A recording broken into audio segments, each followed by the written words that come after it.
आज हम बात करेंगे यूपीएससी की एनुअल रिपोर्ट के बारे में।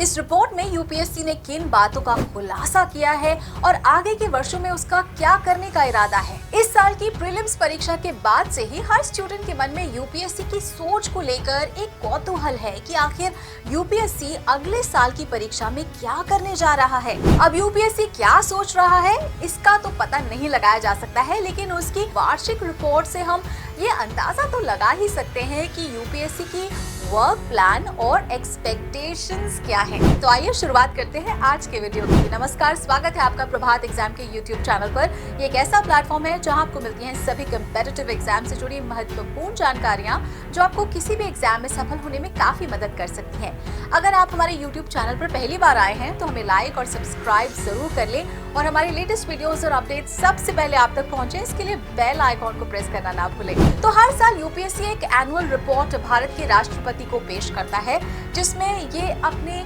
हर एक्शंस और प्लान की चर्चा डिटेल में करता है। तो इस साल भी यूपीएससी ने अपनी एनुअल रिपोर्ट जारी कर दी है और यह यूपीएससी की 72nd रिपोर्ट है। इसमें यूपीएससी ने साफ ये इशारा कर दिया है कि पूरे विश्व में भर्ती के तरीकों, चयन की प्रक्रियाओं और सूचना प्रौद्योगिकी के उपयोग में कई महत्वपूर्ण विकास हो रहे हैं और इससे भर्ती संस्थाओं के लिए चुनौतियां भी आई हैं। तो इन चुनौतियों से निपटने के लिए दुनिया भर में हो रहे विकास के साथ तालमेल बिठाना जरूरी है और अब यूपीएससी भी इन तरीकों और इन मापदंडों को अपनाने के लिए पूरी तरह से तैयार है। तो इसके पीछे एक बड़ा कारण ये हो सकता है कि यूपीएससी अब ये चाहता है कि हमारे देश के जो सिविल सर्वेंट्स हैं वो पूरी दुनिया के सिविल सर्वेंट्स के साथ कदम से कदम मिला के चल सकें। तो आयोग ने हमेशा आधुनिक तरीकों की चुनौतियों को स्वीकार करने का प्रयास किया है और भारत के सबसे प्रतिष्ठित परीक्षाओं के संगठन और संचालन में गुणात्मक सुधार लाने के लिए अपने स्वयं के कुछ तरीकों को तैयार और अपनाया है। तो आसान शब्दों में कहा जाए तो अब एस्पिरेंट्स को सरप्राइजेस के लिए तैयार रहना चाहिए और अपनी प्रेपरेशंस दुनिया में हो रहे बदलाव को ध्यान में रखकर करनी चाहिए।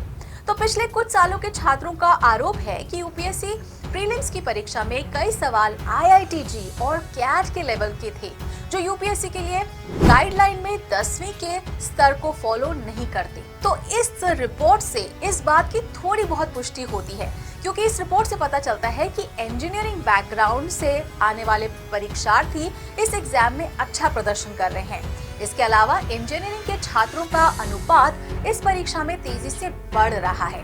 तो आंकड़े बताते हैं कि ये बदलाव खासकर साल 2011 से देखने को मिलता है और ये वही साल है जब यूपीएससी ने प्री परीक्षा में सीसैट लागू किया था। अब सीसैट को लेकर हिंदी और अन्य भाषाओं के जो छात्र हैं उन्होंने जमकर बवाल किया था।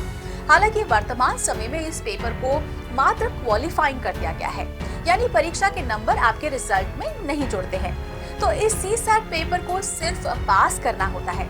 तो आपको ये जानकर हैरानी होगी कि 60 से अधिक इंजीनियरिंग के छात्रों को इस परीक्षा में सफलता मिली है।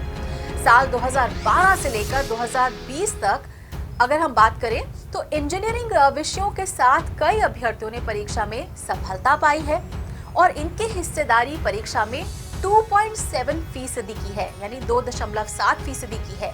और हाल ही में यूपीएससी ने साल 2022 की परीक्षा का फाइनल रिजल्ट घोषित किया था, जिसमें सफलता पाने वाली टॉप 3 लड़कियों ने अर्थशास्त्र, वाणिज्य और इंजीनियरिंग से पढ़ाई पूरी की थी। तो परीक्षा देने वाले ज्यादातर अभ्यर्थियों का पसंदीदा जो सब्जेक्ट है वो एंथ्रोपोलॉजी, राजनीति शास्त्र और इंटरनेशनल स्टडीज है। और अब इस परीक्षा को पास करने वाले अभ्यर्थियों में महिलाओं और पुरुषों का अनुपात देख लेते हैं।